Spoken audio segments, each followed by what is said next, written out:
안녕하세요. 오늘은 3월 24일 주일. 지금 시간 오후 4시 55분. 예배 갔다가요, 제가 알고 지내는 전도사님 부부랑 카페에서 이야기 좀 하다가 사무실에 와서 나머지 강의를 이어가는 날입니다. 오늘은 레이기 17장입니다. 제가 16장까지 나름 정리를 해서 드렸는데요. 여러분들이 좀 레이기를 좀 쉽게 보려고요. 막상은 이 페이지 수에 비해서요, 그 강의 시간 오히려 더 길지 않아요. 핵심적인 것만 이야기를 했어요. 오히려 제사장 아닌 사람이 알 게 뭐가 있어요. 따라서 레이기 나머지 규정도 가급적 그러려고 했는데 막상은 또 다 한 번쯤은 읽어봐야 될 말씀도 많이 있거든요. 그래서 자, 일단은 순서대로 나가겠습니다. 17장 제물을 드릴 곳. 자, 17장 1, 2절은 여러분이 다 알 수 있는 말입니다.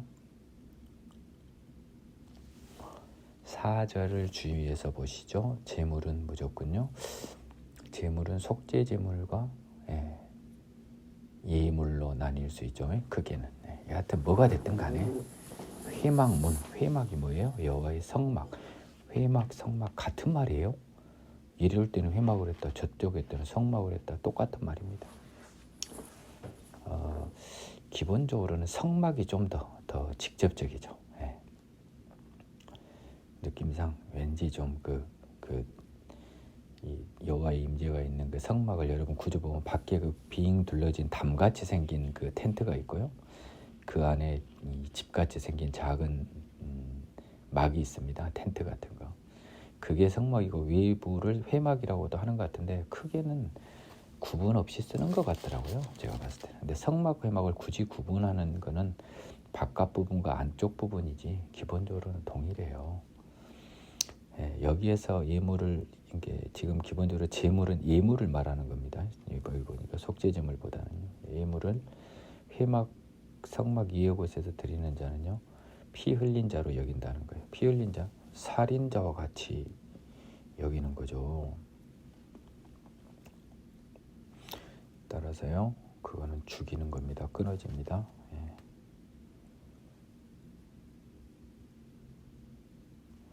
자, 우리가 다 공부한 거예요. 지금 화목제를 예를 들면서요, 불살라서 제사의 결과 예물을 향기롭게 받아들이는 향기로운 냄새가 되게 할 것이라.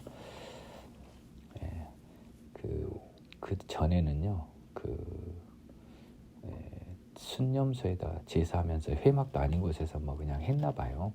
이게 뭐 아마 애굽에서 그랬던 것으로 보여지죠. 왜냐하면 전에라고 써져 있는 거 보니까 그들은 전에 음란하게 생기던 순념소에게는 다시 제사하지 말 것이니라 라고 이야기했어요.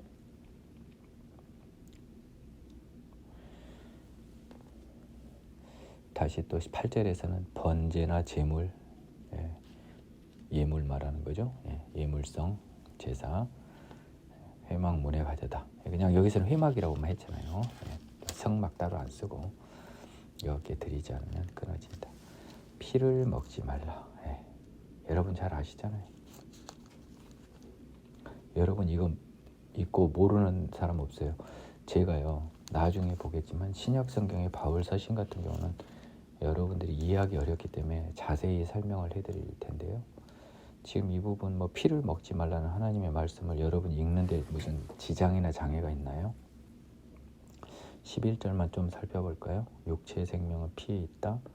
내가 이 피를 너희에게 주어 제단에 뿌려 너희 생명을 위하여 속죄하게 하였나니 생명이 피에 있으므로 피가 죄를 속하느니라. 이걸 가지고 여러분이 또 이 죄를 속하느니라 해서 여러분이 굉장히 또 이 피를 받을 수 있습니다. 이 속죄제로 죄가 속해진 것 같은 느낌. 하지만 이건 뭐죠? 제단에 뿌려서요. 제단을 속죄한 건 어디 생각납니까? 모든 제사에 제단에 피를 뿌리잖아요. 그런 경우 너희 생명을 위하여 속죄하겠어요. 뭐죠? 부지 중에, 아니 불결한 중에 여호와의 성막에 오면 죽잖아요. 그래서 속죄 정결제사를 말하는 거예요. 피가 죄를 속하느니라 해서 여러분이 사함을 받는다가 아닙니다. 이 피, 생명 있는 피에 따라서 여러분이 죄가 속해진, 요 앞에 죄가 속해진 정결의 효과를 받는다는 뜻이에요, 여러분. 네. 능력이 십자가는 회개를 하고 또 다른 문제예요, 여러분. 제발 자꾸 피로 모든 걸 끝장내려고 하지 마세요. 물론 십자가의 피가 우리의 능력으로 오지만 그때는요, 힘과 능력은 신약 성경에서 나온 말이에요. 여기서는요, 피의 능력은 없어요. 십자가의 능력 같은 게 여기는 없는 거라고요. 구약은 신약과 구약을 명백히 구별할 수 있기를 바랍니다.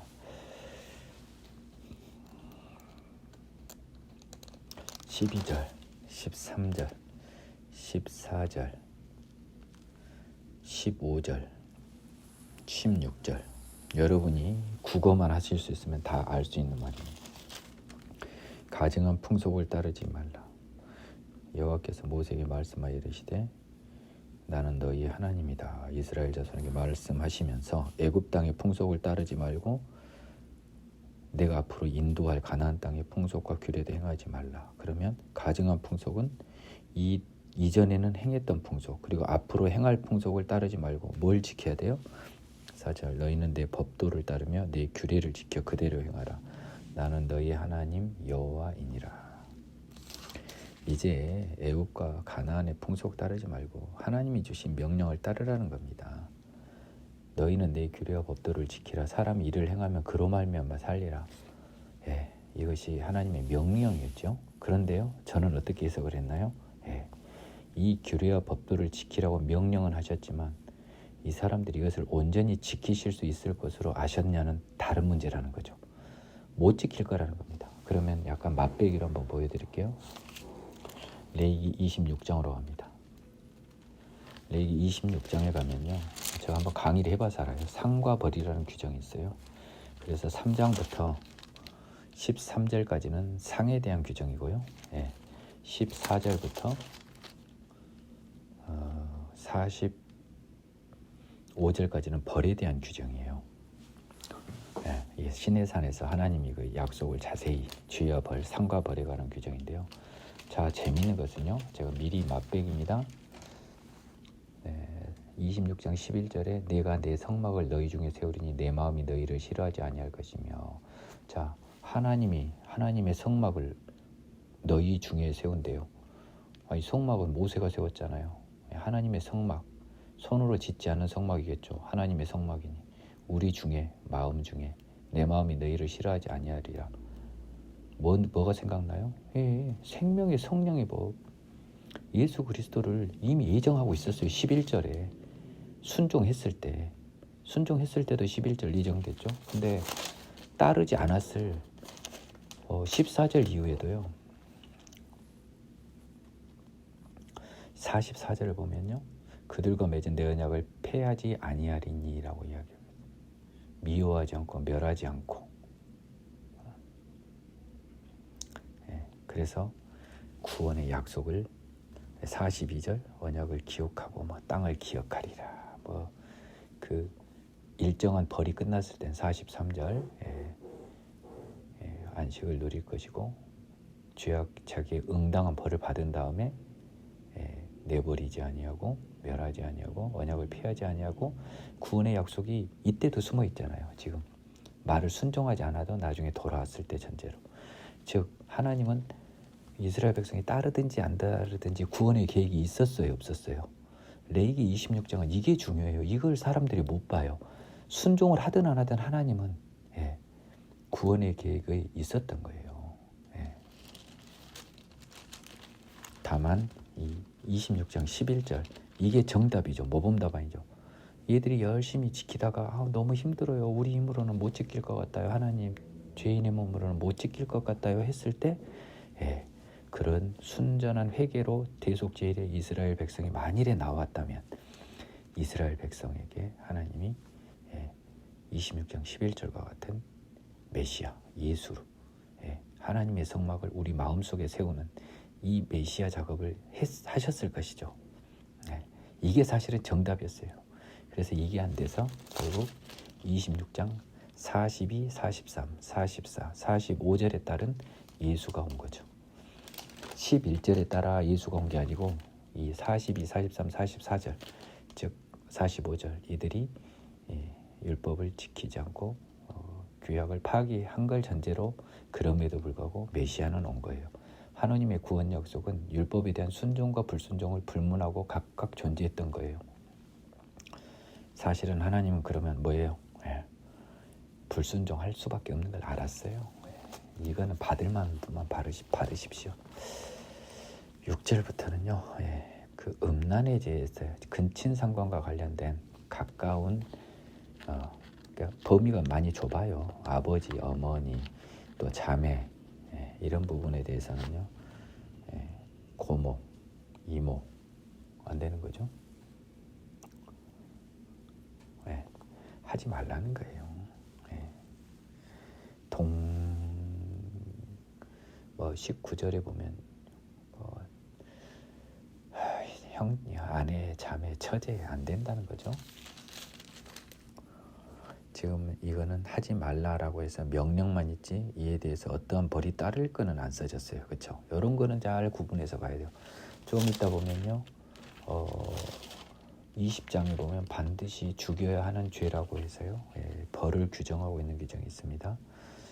18장 19절 월경한 여인, 그다음에 간음하지 말라 20절, 몰렉에게 인신제사를 주지 말라. 이 몰렉은 그 인신제사를 받는 더러운 가나안의 우상입니다. 암몬 족속의 민족신이라고 하네요. 암몬 족속에 이런 인신제사의 풍습이 있었어요. 동성애를 금지하고 수간, 짐승과의 교접을 금지하고 있습니다. 이건 다 더러운 거라는 거예요. 24절. 근데 여러분 이것을 상당히 유익 있게 보는 게요. 지금 하나님이 가나안 땅을 이스라엘을 지금 인도해서 드리고요. 그 가나안 땅은 굉장히 더러운 일을 하는 더러운 죄인들의 집합소였고, 그래서 25절 보면 그 땅이 더러워졌어요. 하나님이 공의를 어떻게 설명하냐면요. 가나안 땅에 들어가는 시기를 약간 늦춥니다. 애굽에 또 가기도 하고 이렇게 해서 그 이유는 아직 그들의 죄악이 덜 차서 가나안 땅을 멸할 시기를 약간 미뤘다는 기제가 나와요. 여러분 그 조심해야 돼요. 그러면요. 지금 왜 예수가 재림 안 하고 있어요? 로마서에 기재된 이방인의 충만한 수가 아직 안 찼기 때문에 그래요. 그 수만 차면요. 바로 와요. 바로 오세요. 여러분 하나님의 약속은 변함이 없어요.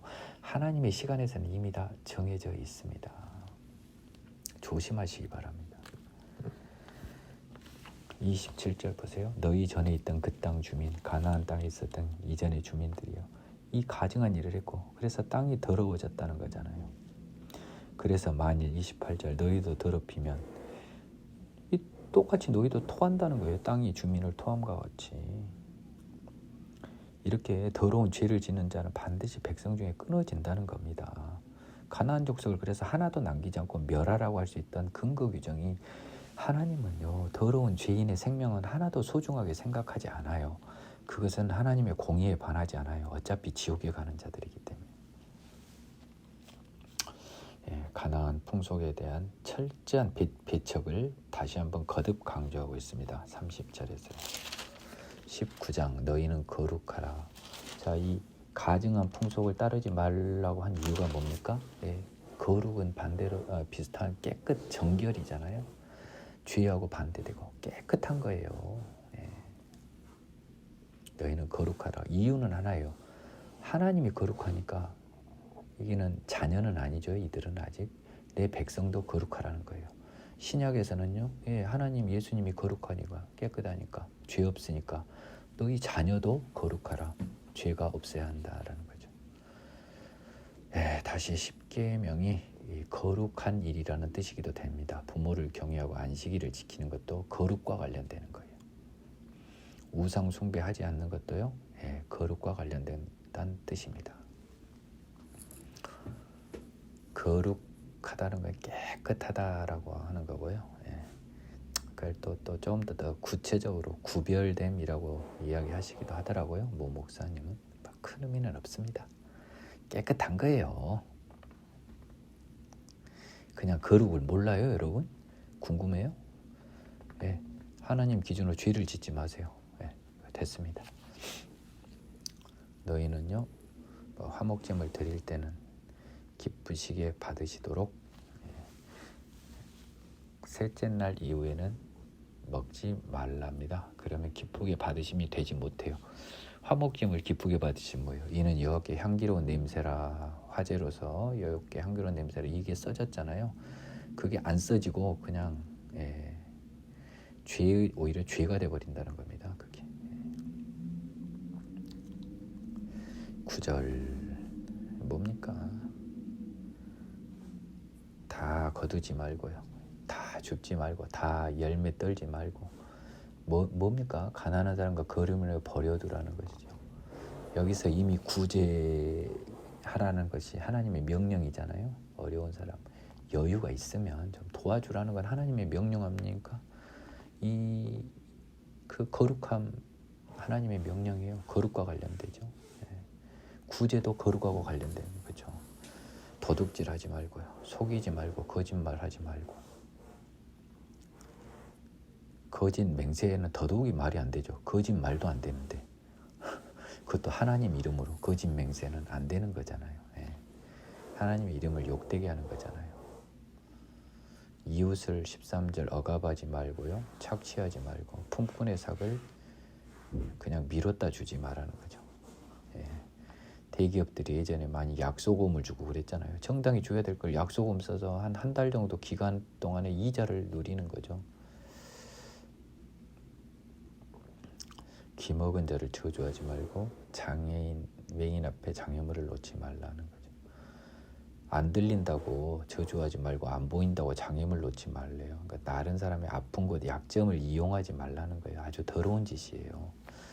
15절 재판할 때는요, 불의를 행하면 안 되는데 약자라고 해서 편들지 말고요, 가난한 자라고.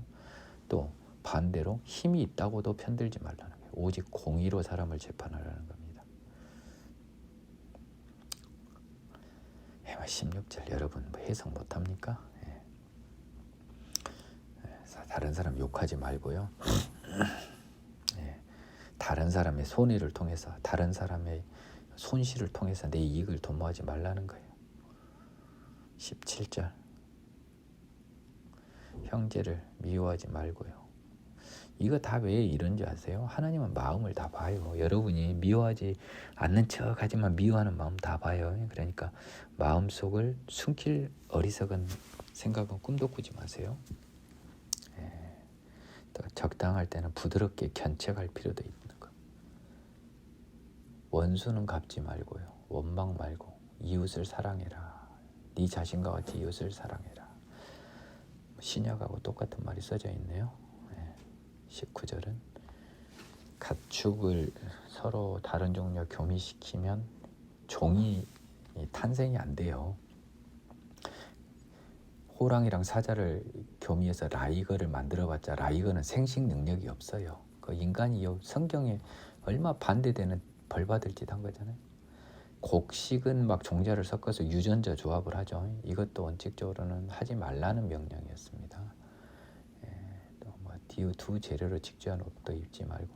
근데 19절은 액면 그대로 해석하는 측면도 있지만, 너희는 섞이지 말라라. 너희는 더러운 것과 섞이지 말라. 거룩하게 구별했으니, 이런 뜻이 강한 거죠. 20절 어떤 사람이 다른 사람과 정혼한 여종, 곧 아직 속량되거나 해방되지 못한 여인. 뭡니까? 다른 사람과는 정혼, 결혼이 아니죠. 근데 종하고 어떤 사람이 정혼이 뭔지는 모르겠습니다. 그런데 이럴 때는요, 간음으로 취급하지 않는 것 같아요. 죽임을 안 당하고 여인이 종이기 때문에 종에 대한 그 어떤 성행위는 간음하고는 좀 다른가요? 약간 좀 이해하기가 조금 쉽지 않는 느낌이 있네요. 잠깐 한번 살펴보겠습니다.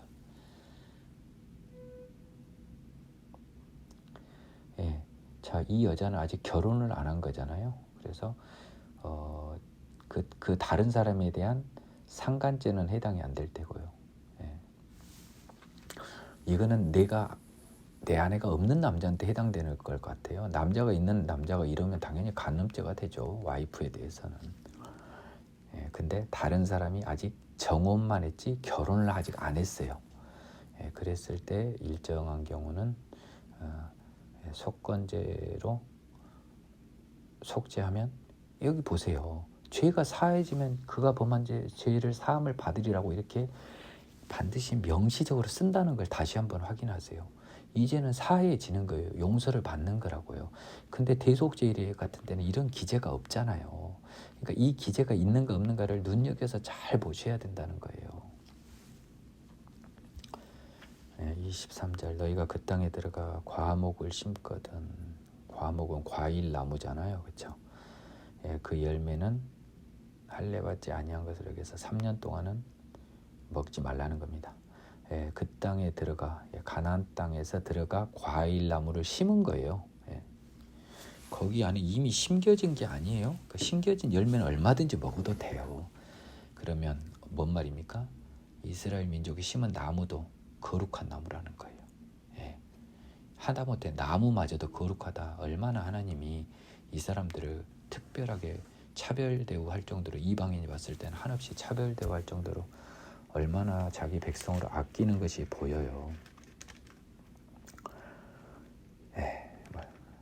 이거 괜히 또 뭐 아무것도 못 먹는 걸로 착각하지 마십시오. 심은 것은 3년 기다리지만 심겨져 있는 거는 바로 가서 따먹어도, 지금 심겨져 있는 게 많은가 봐요. 이거 보면은 26절 핏째 먹지 말라 점지지 말라.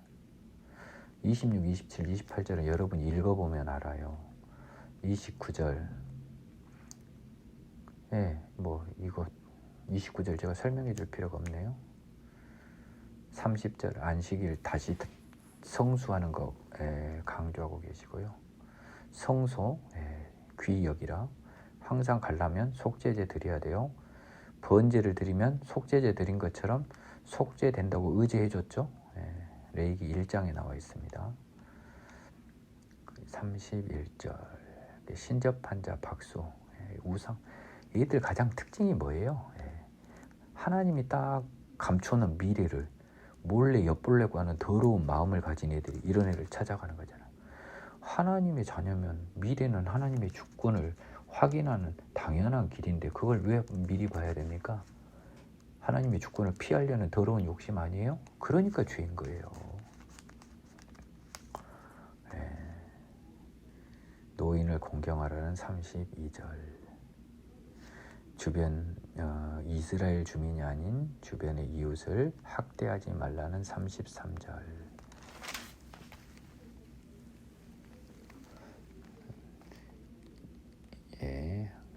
개구리 올청의적 시절 생각하라는 거예요. 너희도 애굽 땅에서는 거류민으로서 종이었잖아요. 하물며 너희들 서러웠던 거 잊지 말고 다른 사람들 잘 대해줘라. 35절은 유익하게 볼 부분입니다. 재판을 할 때 길이나 무게나 양을 잴 때 불의를 행하지 말고 공평한 저울과 공평한 추와 공평한 에바와 공평한 흰을 사용하라라고 하는 거거든요. 이거는 뭐냐면요. 물론 그 재판할 때나 무게 잴 때 누가 뻔히 이렇게 추접하게 더러운 짓 하겠어요? 이거는 뭔 말이냐면요. 이게 숨어 있어요. 내가 봤을 땐 이 느낌이 저는 강하게 와요. 하나님의 뜻이라면 너희는 너희를 판단하는 기준과 남을 판단하는 기준이 동일해야 된다는 거예요. 보통 사람들은 나한테는 한없이 관대하죠. 그렇죠? 한없이 관대해. 상대방은 엄청나게 예민하고 엄격하죠. 상대방에 대해서. 그러지 말라는 거예요. 남을 욕하죠. 단점이 잘 보이니까 자기는 자기 단점은 못 봐. 나는 이렇게 착한데 사람들이 이렇게 못됐을까? 한 발 쭉 빼서 뒤에서 보면요. 나는 나한테는 한없이 관대한 잣대를, 남한테는 한없이 엄격한 잣대를 들이면은 나 자신을 발견하죠. 그리고 나서 신약에서 예수님으로 다시 태어난 사람은 이런 단계를 넘어서요. 다른 사람의 단점마저도 사랑으로 보살필 수 있는 사랑의 은사까지 허용이 돼요. 그리고 그런 사람을 사랑하는 것이 불편한 게 아니라 예수 사랑에 동참하는 기쁨으로 여겨지는 은혜가 임해요. 받으실 분만 받으세요. 제 말을 받을 분이 분명 몇 분 있어요. 20절 반드시 죽여야 하는 범죄. 요거는요 여러분이 잘 읽으면 알아요. 다만 아까 봤지만 2절에서요 그 몰래 이렇게 인신제사를 자식을 그냥 번제나 이런 식으로 예물로 그냥 우상에다 바쳐버리는 게 횡행했어요. 당시 돌로 쳐 죽이라는 겁니다. 그럼으로써 하나님의 성소를 더럽히고요. 하나님의 성호, 거룩한 이름이란 뜻입니다. 성호는 그 성인할 때 성자 이름 호자예요. 거룩한 이름을 욕되게 했다. 그것을 못 본 채 한다면 안 죽이면 그 사람도 끊는다는 것입니다. 접신한 자 박수무당을 따르는 자 끊습니다. 깨끗하게 하여 거룩할지어다. 그러면 뭐예요? 거룩함은 깨끗함, 정결함하고 통하는 거죠. 7절 내 규례를 행하라. 나는 거룩하게 하는 여호와다. 못 지킨 거 아셨다니까요. 바울 서신서를 보면 그때 여러분이 알 거예요. 우리 그저 10계명 중에 10번째가 여러분 도무지 이웃 것을 탐하지 말라는 걸 지킬 수 있는 인간이 있을 수 있겠어요? 여러분 예수 만나기 전을 기준으로 그걸 지킬 인간은 없어요. 그 사실을 가장 먼저 안 사람이요 부처님이었습니다. 그래서요 석가모니 부처는요 그거를 인간의 그 가장 큰 고통의 원인을 그 욕심에 뒀고요 탐심에 뒀고 그것을 수행과 도를 통해서 없앨 수 있다는 인간다운 상상을 한 거죠. 그건 마치 제가 우스갯소리로 많이 하는데요. 속초에 가면 설악산이 있어요. 설악산에 가면 흔들바위가 있습니다. 이제 흔들바위를 산신령이 이렇게 이야기를 한 거하고 똑같아요. 너는 속초 앞에 가면 경북식품이라는 식료품 가게가 있는데 거기서 계란을 2,000판을 사라. 도매로 미리 띄워와라. 2,000판. 2,000판이면 한 판에 한 뭐 30개 되나요? 막 꽤 많아요. 한 몇만 개 되는 거죠, 그럼. 그걸 딱 들고요. 맷지게로 그냥 막 인부 동원해서요. 계란을 막 2,000판 흔들바위 옆에다 쟁여놨어요. 그러면서 네가 그 계란을 던지면 언젠가 저 흔들바위가 두 쪽이 날 수 있다. 그러니 포기하지 말고 계란으로 흔들바위를 깨라. 이거보다 더 어리석은 게 인간이 인간의 힘으로 탐심을 없애는 거예요. 석가모니는 한편은 지혜로웠지만 결정적인 부분에서는 한없이 어리석었던 거예요. 불자들이 저한테 비난하려면 하라 그러세요. 어리석어요. 하느님 기준은 어리석습니다. 인간 기준으로는요 가장 지혜로운 분입니다. 간음하면요 둘 다 죽이랍니다. 아버지, 아내와 좀 생각만 해도 더러운 이야기인데요.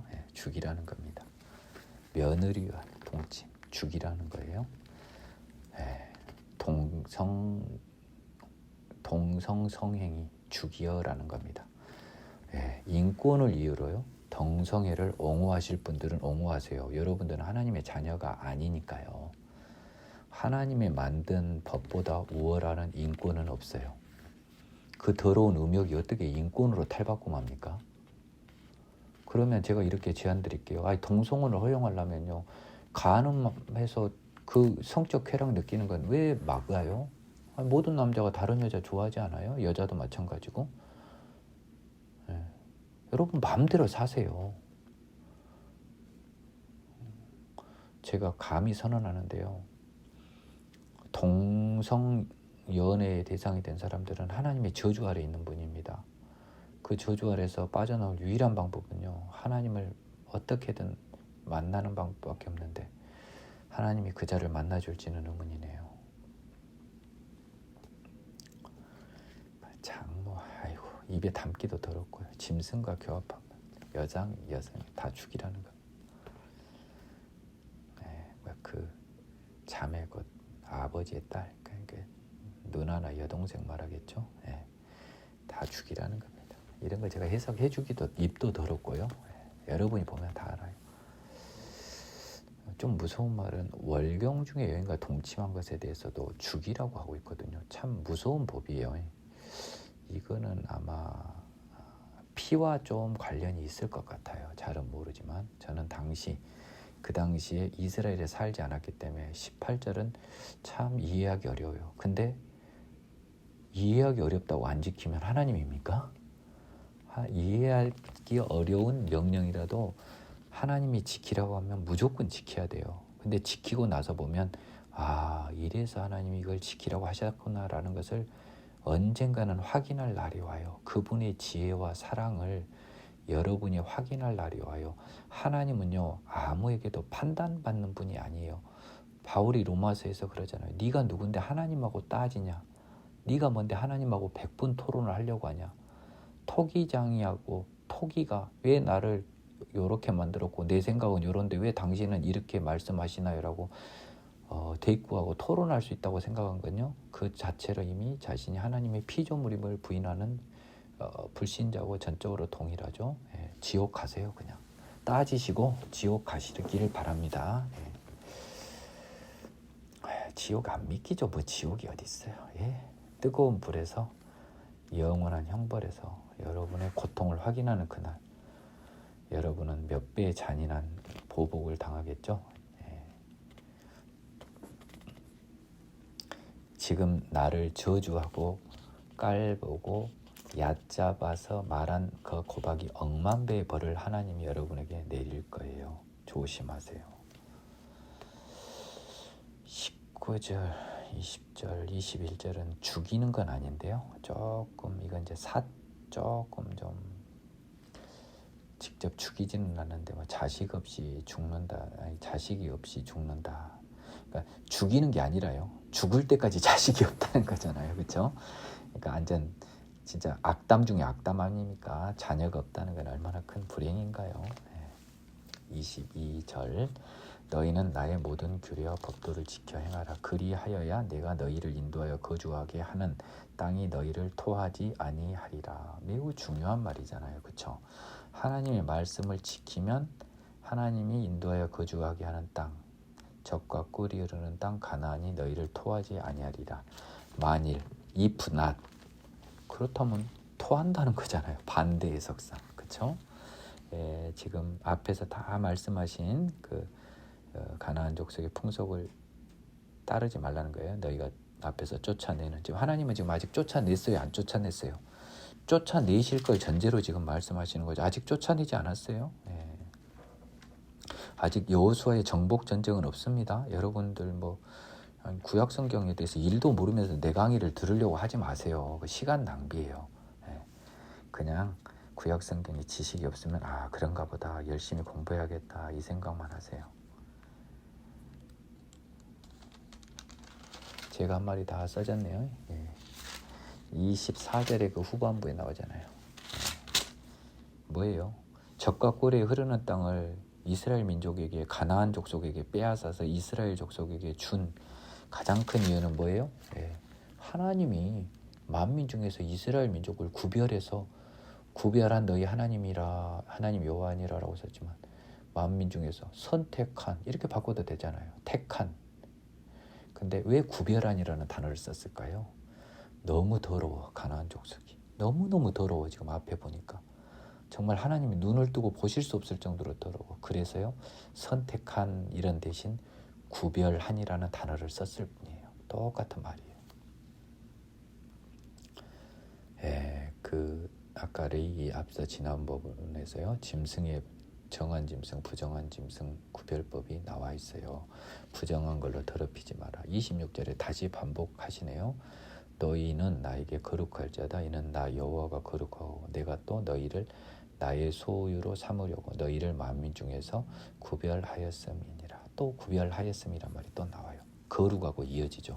그래서 거룩은 구별함이라고 하는데요. 여러분 신약에 가면요, 이 구별함이 선택함으로 바뀌어요. 조심하세요. 똑같은 말인데. 똑같은 말이에요.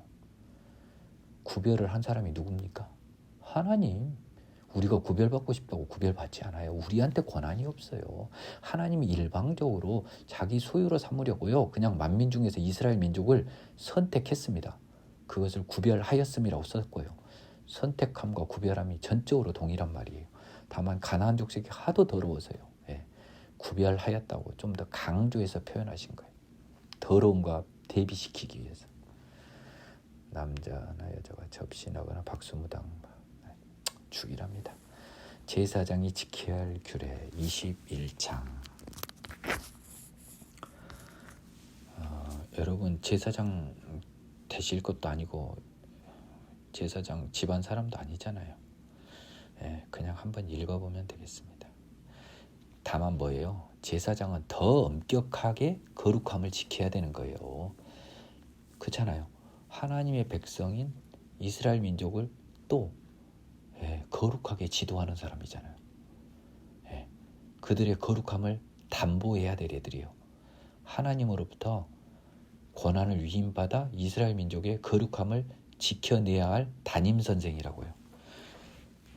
그러니 담임선생이나 이런 사람들이 훨씬 더 거룩해야 자기의 학생들을 잘 인도할 수 있겠잖아요. 근데 얘들이 부패해버리잖아요. 나중에 보면 제사장들이. 이 엄격하게 상대적으로 더 엄격한 거룩함을 요하잖아요. 다른 일반인보다는. 대신 이들은 뭔 혜택이 있습니까? 하나님만 잘 모시고 뭐 성경 가르치고 말씀 가르치고 뭐 이런 제사 지내고 하면서 일은 안 하잖아요. 은혜는 다 줘요. 충분히 먹고 살게 해주셨다고요. 하나님.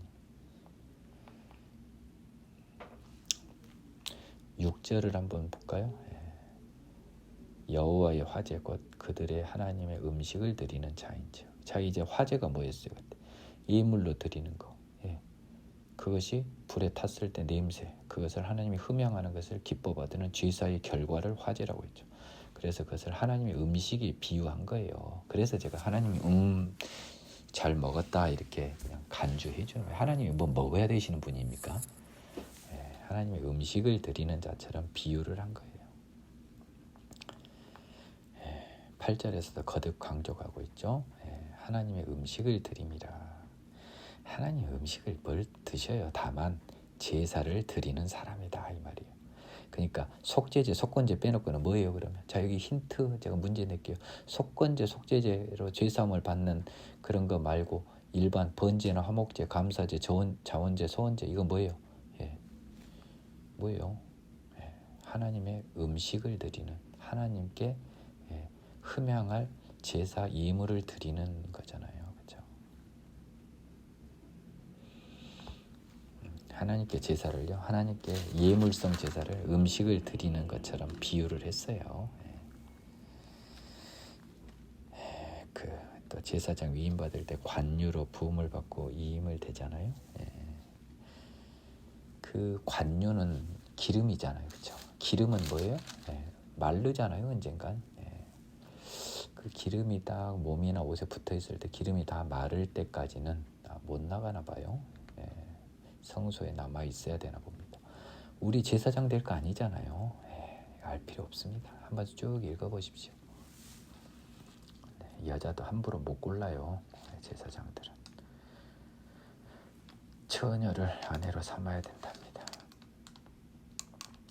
그래서 심지어요, 육체에 흠이 있는 자는요, 하나님의 음식을 드리러 가까이 오지 못할 것이나. 이거에서 또 헷갈려 버린 것 같아. 이게 좀 잡아보세요.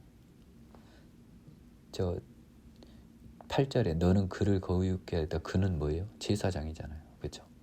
그가 하나님의 음식을 드림이니라잖아요. 21장 8절. 그러면요, 17절에서 너희 자손 대대로 육체에 흠 있는 자는 그 하나님의 음식을 드리려고 가까이 오지 못할 것이니라. 뭔 말을 이렇게 써놓은 거예요. 제사장 못 된다는. 제사장은 못 된다. 아무리 아론 자손이어도. 흠이 있는 자는 예를 불완전한 자들은 아론의 자손 중에서는 안 되나 봅니다. 제사장은 거룩한 죄이니까요. 그렇다고 해서 뭐 못 먹는 건 아니에요. 22절 보면 음식 다 먹고요. 근데 다만 하나님의 거룩한 성소에 출입하는 제사장은 안 된다. 그러니까 제사장은 신체도 온전한 사람이 되라라고 하느님이 이 말씀하신 건 왜 이렇게 많이 쓸까요? 이 장애인들이나 흉한 얼굴을 가진 사람이 성소에 못 들어온다고 했으면 이스라엘 민족은 이것을 보고 이걸만 생각해야 될까요? 하나님은 그걸 기대하신 거예요. 여기서 하나님의 마음을 봐야 돼요. 마음이 더러운 자는 안 써놨지만 더러운 마음 가진 자는 절대로 못 들어온단 말이 눈에 보여야 된다고요. 이스라엘 민족이 이런 것에 필이 꽂혀버리니까 형식주의로 흐르기 딱 좋잖아요. 인간성 쓰레기여도 이 신체만 멀쩡하면 제사장 해도 되잖아요.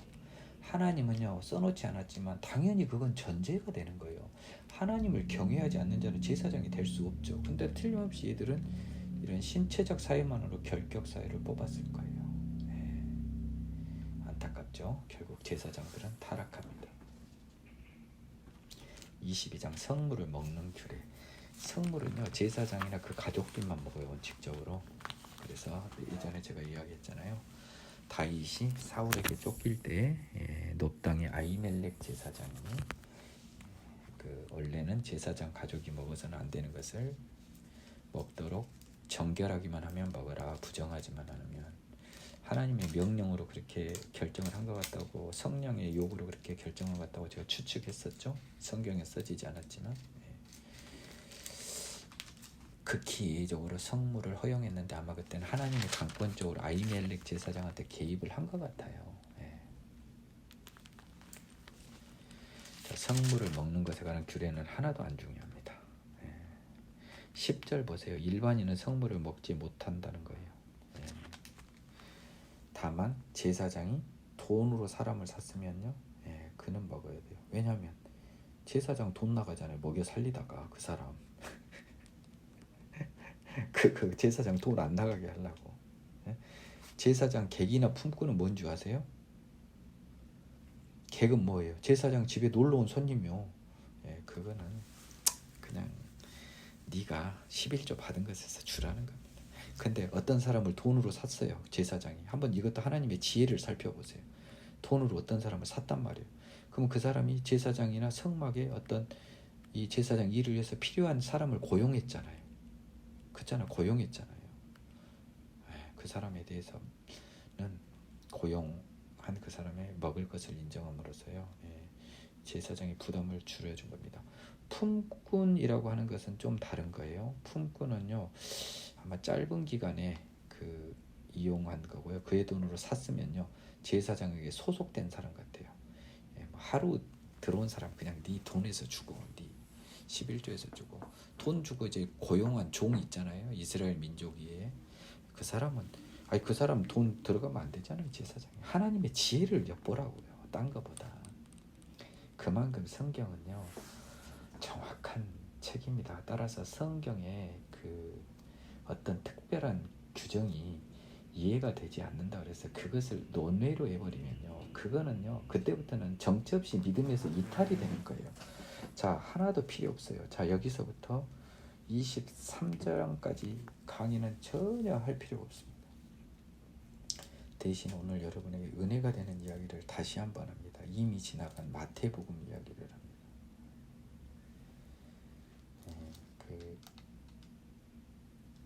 이 23절까지 23장 전, 그러니까 오늘은 23장 이후는 진행이 되겠네요. 그래서 아마도 다음 강의 때는 내일기가 마무리가 되겠네요. 언급을 해보고 싶은데 제가 다시 마태복음을 또 문제 삼습니다. 자. 제가 녹음을 끊었습니다. 이유는요, 또 마태복음 27장 52, 53절만 이야기하면요 제 소리가 또 올라가. 근데 오늘 오다가 어떤 걸 봤냐면요, 저 집이 분당인데 어떤 어리석은 자가요 계속 빵빵거리는 거예요. 제 뒤에서 막 난리야. 알고 봤더니 저 때문에 그런 게 아니고 버스 기사와 승용차 운전자가 시비가 붙은 거예요. 그래서 막 빵빵거리고 둘이 싸우려고 난리. 얼마나 안타깝던지요. 아마 화는 났겠죠. 근데 그 화를 사귀지 못하고 저런 행동을 보니까 또 반면교사로 또 하느님이 참 우리 사랑의 하나님이 우리 민기영 전도사를 너무나 아끼고 사랑하니까 또 과격한 표현을 지우라고 이렇게 명령을 하셨구나. 그래서 지우고. 근데 그 배경이 있네. 마태복음 27장 52절 3절을 여러 목사님들이요 막 설명을 하는데 좀 나쁘게 표현하면 가관이에요. 가관. 근데 내가 가슴에 손을 얹고 생각을 해보는 거예요. 민전도사, 너 하나님이 너 환상 안 보여줬으면 네가 이렇게 풀 수 있을 것 같아? 말도 안 되죠. 나아가서 하느님이 네가 그날 강의할 때 이거 안 열어줬으면 네가 알았어? 다시 한번 고개를 숙이는 거죠. 우리 하나님이 알려주셨지. 그러면서 그 기존 목사님에 대한 모든 비난을 또 닫았습니다. 참 안타까워요. 정말 한마디로 가관이더만요. 다시 들어보니까 또 다른 목사님들. 마태복음. 그래서 뭔 억지가 판을 쳐요. 도저히 안 되겠어요, 여러분. 제 이론을요 빨리 세상에 알려야 되겠어요. 그 방법밖에 없어요. 이 어리석음의 대행진을 도저히 바라보고 있을 수만은 없는데 참 하나님의 지혜에서 빨리 알려지길 바래요. 다른 분들도. 환상입니다. 환상. 왜 이야기를 하냐. 이 환상 속 제가 경험한 환상 속 그 소녀의 어머니가 전도사님이거든요. 제가 그분을 가끔 만나요. 한 달에 한 번 정도 만나는데 오늘 만났어요. 그래서 그분하고도 이야기를 하고 또 이 부분에 대해서는 참 이거를 이렇게 열어주신 하나님한테 감사하고 더 이상 저는 할 말이 없습니다. 다만요 성경은 아까 말했지만 그 제사장 품꾼 하고 돈으로 산 사람까지 구분해서 이렇게 나눠서 규제하는 성경의 말씀을 자기가 모른다고 막 그냥 갖다 붙이거나 불편하면 뛰어넘는 이런 행동들은 안 했으면 좋겠다. 그런 마음입니다. 23장 성회를 삼을 여호와의 절기 덕분에요. 오늘 23장 마무리를 하겠습니다. 성회라고 하는 건 뭡니까, 여러분? 거룩한 모임일 거 아니에요? 이스라엘 백성이 다 모이는 거죠. 1번으로 나온 게 안식일입니다. 3절에요. 안식일은 소중해요. 여러분 가급적이면 주일은 성수하십시오. 주일 성수 안 되는 사람이 무슨 하나님의 자녀입니까? 주일 성수도 하고 싶어서 하는 게 아니라 좋아서 해요. 좋아서. 이게 하나님의 은혜죠. 싫은 사람은 하지 마세요. 하나님의 자녀는 아닌데 여러분들은 회개해서 자녀가 되도록 하세요. 은혜의 세계에 들어오면 달리 보여요. 세상이. 유월절과 무교절 4절부터 8절 유명한 절기죠. 첫째 달 열나흘날 저녁이 유월절. 불에 구워서 먹잖아요. 양이나 염소를. 그리고 이튿날부터 이제 이튿날이 아니라 15날부터 날이 새면 저녁 이후에 일주일간 무교절, 무교병 먹고 성회로 모이는 거죠.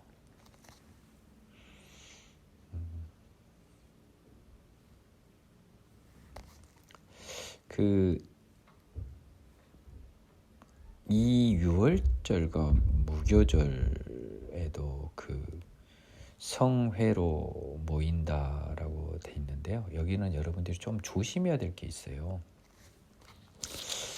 물론 유월절에 대부분 사람들이 예루살렘으로 다 가는데요. 1년에 몇 번 막 여호와 만나고 뭐 그러잖아요. 1년에 3번인가 뭐 그랬던 것 같은데 이때도 기본적으로 다 제사를 드리지 않습니까? 제사를. 그러니까 여호와를 만날 때 기본적으로 제사를 다 드려요. 그러니까 번제를 됐든 뭐가 됐든 아무튼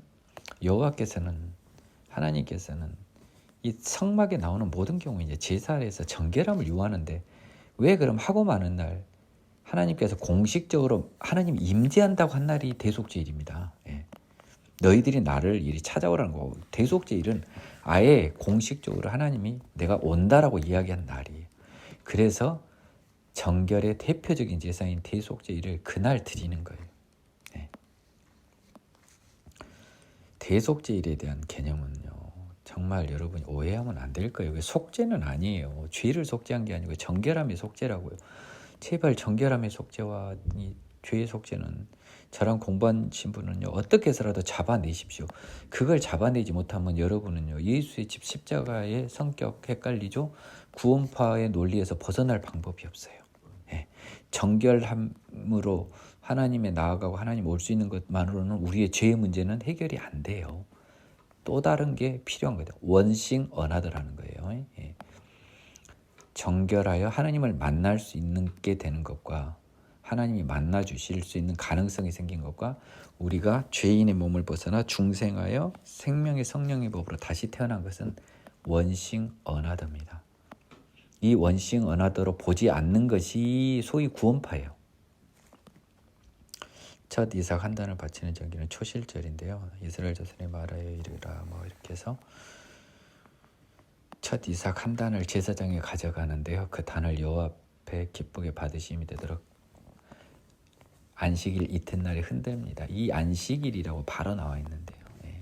유월절 후 첫 안식일이라는 의미인 것 같더라고요. 그래서 유월절 이후 첫 안식일 다음 날 이날이 초실절입니다. 그 단을 흔든 날에 흠없는 순양을 여호와께 번제로 예물로 드리고요.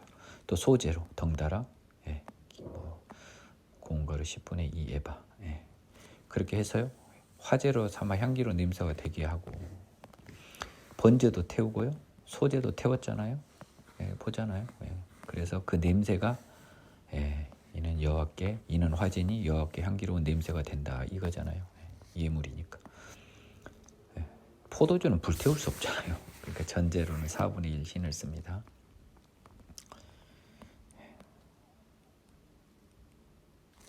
하나님에게 첫 예물을 드리기 전까지는 이건 먹지 말라고 돼 있네요. 두 번째 거둔 곡식을 바치는 절기. 안식일 이튿날 곧 너희 요제로 곡식을 가져온 날. 이 날이 뭐예요? 초실절이죠. 초실절을 이렇게 표현한 겁니다. 안식일 이튿날 곧 너희가 요제로 곡식단을 가져온 날. 세어서 7 안식일. 그럼 7, 7에 49. 거기다 이튿날 50일을 계수해서 새 소제를 여호와께 드리되. 그러면 기본적으로 자 초실절의 제사의 본질은 뭐가 본질이라는 거예요? 소제. 첫 이삭 한 단이니까 번제로 순양은 드렸지만 본질은 곡식 제사라는 거예요. 본질은 겸사겸사 번제도 드렸지만 이제 또 다른 소제잖아요. 새 소제, 어나더 소제. 요거는 50일 뒤에 그로부터 뭐 이래서는 이렇게 소제로 10분의 2 에바로 만든 떡 2개 이렇게 막 콩가루 넣어서요. 요제로 여호와께 드리고 또 너희는 또 이 떡과 함께 어린 양 7마리, 숫소 1마리, 순양 2마리. 딱 봐도 뭐예요? 번제겠죠. 예측할 수 있잖아요 지금. 예물 드리는가 감사 예물 그것을 소제와 그러니까 두 번째 거둔 곡식의 소제와 그 전제물 포도주와 전제제물 그리고 여호와께 번제 앞에 들었던 그 7마리 양, 숫소 1마리, 순양 1마리. 그래서 이는 화제라 이렇게 향기로운 냄새를 다 태우나 보죠. 여기다 또 순념사나를 속죄제로 드리는데 이 속죄제는 뭐예요? 정결의 속죄제. 1년 된 어린 순양 2마리 화목제물로 또 드리고. 그러니까 그 두 번째 곡식을 거둔 절기. 이 절기가 77절이라는 것 같아요. 7 곱하기 7이 들어가서 아마 그런 것 같습니다. 그날의 규례입니다. 지금. 그러니까 제사장은 그 첫 이삭의 떡과 함께 2마리 어린 양을 여호와 앞에 흔들어서 요제를 삼고 흔들요. 이것들은 여호와께 드리는 성물이니 제사장이 가져갑니다. 떡하고요 어린 양 2마리는 통째로 가져가는 분이에요. 이런 걸 대충 이제 보면서 눈치를 채야죠. 성회를 공부하고 성스러운 모임이니까 절대 일하지 않고 그냥 쉬는 겁니다. 22절은 이전에 나왔던 거니까 여러분 읽어보면 알 수 있고요.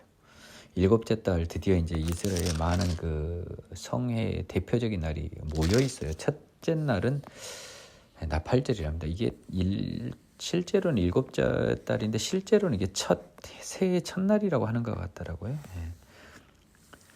신년 첫날의 의미랍니다. 그래서 7월 1일이 새해 첫날인가 봐요. 6월절 때문에 그날을 어쩔 수 없이 1월로 치지만 사실은 실질적인 새해는 이 나팔절인 7월 1일인가 봐요. 나팔을 불어서 어떤 노동도 하지 말고 모여라. 여호와께 화제를 드릴지니라. 뭘로 화제를 드릴 거예요? 여러분, 화제는 뭐예요? 제사의 결과, 예물 제사의 결과죠. 속죄 제사가 아니라. 그러면 예물로 번제나 화목제나 번제를 뭘로 드릴 거예요? 소제로도 드릴 수 있잖아요. 뭐 할 거예요? 내용이 안 적어졌잖아요.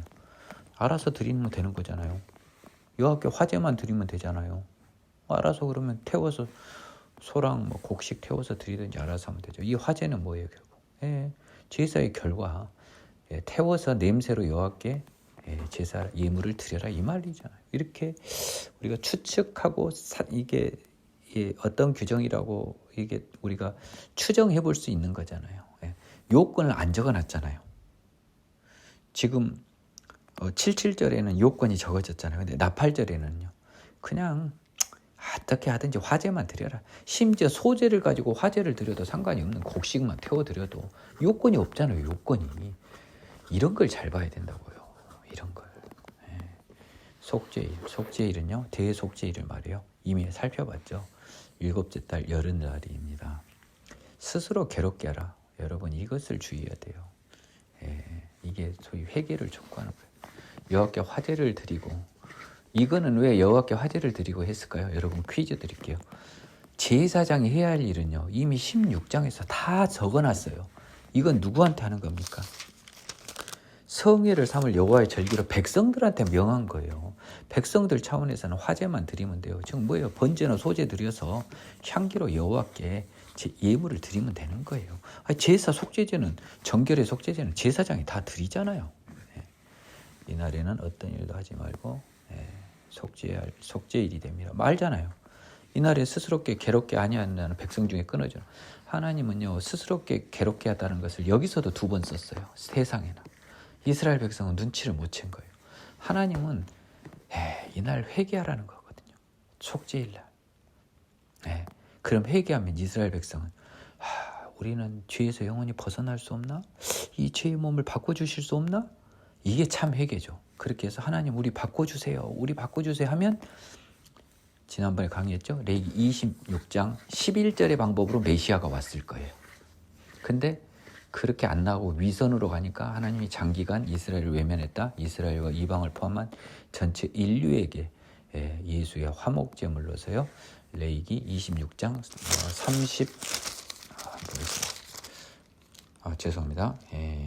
42절부터 45절의 방법으로 예수가 온 거예요. 아주 중요합니다. 받을 수 있는 분만 받으세요. 뭔 소련말이나 뜬구름 잡는 소리나 할 수도 있어요. 언젠가 여러분이 깨우쳐지는 날이 올 겁니다. 다시 한번 재확인합니다. 하나님은요, 이스라엘 백성이, 이제 겸손하게 표현할게요. 저도 잘 모르니까. 율법을 지킬지 안 지킬지 몰랐다 칩시다. 나는 분명히 못 지킬로 아셨던 걸로 추정하는데, 이건 내 생각이니까요. 근데요, 율법을 지키면 지킨 대로 26장 11절의 방법으로 예수님이 오시고, 율법을 안 지키면 안 지킨 대로 26장 42절에서 45절의 방법으로 어차피 메시아는 오게 돼 있었던 거예요. 이것이 중요해요. 하지만 저는 결국 42장에서 45장 방법으로 올 줄 하나님은 아셨던 거예요. 그래서 11절은 간략하게, 42절에서 45절은 겁나 길게 쓰신 거예요. 일하는 자는 백성 중에서 멸절이 된다고 합니다. 안식일 중에 안식일이라고 16장에 써졌었잖아요. 스스로 괴롭게 하고 3번 나와. 거기보다 3번 나와. 이스라엘. 여러분, 이거 진짜 주의해야 되는 거예요. 결국 안식일은요, 대속죄일은요, 회개를 촉구하기 위해서 하나님이 만든 명절이었어요. 근데 이들은 형식적으로 하나님의 규례를, 율법을 자기가 준수했다고 자기 자신을 속이면서요, 위선으로 계속 나아다가 결국 하나님이 성전을 떠나는 불행으로 마무리가 되는 거죠. 참 시사하는 바가 매우 크네요. 초막절. 초막절은요, 7째 달 15날부터요 1회 동안 지킵니다. 성회로 모이고 아무 노동도 하지 말고 1회 동안 화제만 드려. 그러니까 여기서 뭐예요? 화제만 드리지 뭘로 화제를 드리라는 규정이 없잖아요. 지금 초막절에 8째 날에도 화제만 드리는 거. 거룩한 데에 어떠한 노동도 하지 말지. 화제만 드린 거예요. 자, 화제. 자, 거꾸로 역추적이죠. 화제는 뭐예요? 감사 예물이 냄새로 하나님께 드려지는 결과를 말하는 거예요. 그러면 냄새로 하나님께 감사 예물이 제사로 드려지는 결과를 해야 되니까 번제나 뭐 소제나 이런 걸 통해서 화목제를 통해서 제물을 태워서 아무튼 태워서 하나님께 냄새로 흠양할 수 있는 예물은 드려야 되는 거잖아요. 근데 뭘 몇 마리를 잡고 이 규정이 있어요, 없어요? 알아서 하라는 거예요. 알아서. 다만 화제는 생략하지 말아라. 즉 번제나 이런 것들을 생략하지 말아라. 예물 제사를 생략하지 말아라. 태워서 드리는 불에 태워 드리는 예물 제사를 생략하지 말아라. 요렇게 제가 마지막 불에 태워서 드리는 예물 제사를 생략하지 말아라는 것으로 이해를 했다면 여러분은 제 강의를 정확히 이해하신 분이에요. 지금 37절에서요. 이것들은 여호와의 절기라. 너희는 공포하여 성회를 열고 여호와께 화제를 드릴지니. 이 화제 알죠? 이제 더 이상 번제와 소제와 희생제물과 전제를 각각 그날에 드리지. 뭐 이게 다 지금 화제 지금 제사 종류잖아요. 화제는 다 결과고 번제, 소제는 제사 종류가 아니죠. 제사 종류 아니에요. 제물의 종류예요. 여러분 헷갈리지 마세요. 희생 제사도 이거 속죄제와 좀 다른 겁니다. 결국 이것도 예물입니다. 이것은요 여호와의 안식일에 너희 헌물에 너희 모든 서원제물에 또 너희 모든 자원제물에 너희가 엮어드리는 것이라. 이 절기 때 드리는 것은 각각 따로라는 겁니다. 뭐 이달에 뭐 많이 했으니까 안식일을 빼고 이러면 안 돼요. 그와 뭐 안식일은 또 안식일대로 지키는 게 또 있나 봅니다. 이게 겹치면 각각 제사를 드리는 거예요. 그 말입니다. 너희가 토지 소산 거두기를 마치거든 일곱째 달 15날부터 이래 동안 드디어 이제 초막절 나옵니다. 절기를 첫날 안식, 여덟째 날 안식. 그러면 둘째 날부터 일곱째 날은 뭐 일을 해도 되나 보네요. 안식까지는 아닌가 봐요. 나무 실과와 종려나무 가지와 무성한 가지와 이게 취해서요. 이게 왜 이렇게 저 초막 운막 같은 걸 만들어서 지내냐면 지금 유대인들이 요즘도 이걸 즐기는데요. 이 애들이 광야에서 너희는 이랫동안 초막에 거주하되 이스라엘 난자는 다 초막에 거주할지니 이는 43절을 보세요. 내가 이스라엘 자손을 애굽 땅에서 인도해 내던 때 초막에 거주하게 한 줄을 너희 대대로 알게 합니다. 광야 생활을 추억하는 거죠. 근데 하나님 이걸 왜 뒀을까요? 이 큰 명절로. 이때 하나님 말 안 들었잖아요, 애들이. 그래서 고생한 거잖아요. 초막은요 고생의 기획이에요. 하나님 순종하지 않아서 고생했던 기억. 그러니 초막절 동안 이 사람들이 특히요 초창기 초막절에는 거의 즉 아버지 제삿날 느낌일 거예요. 우리 조상 세대가 하나님 말씀을 거역했다. 다 결국 쓰러지잖아요, 광야에서. 그래서 초창기 초막절은 굉장히 슬펐을 것 같아요. 한편 하나님에 대한 두려움을 상기하는 그런 명절이었겠죠, 초막절이. 오늘은 여기까지 하고요. 24절부터 하면 다음에는 레위기가 마무리되겠네요. 수고하셨습니다.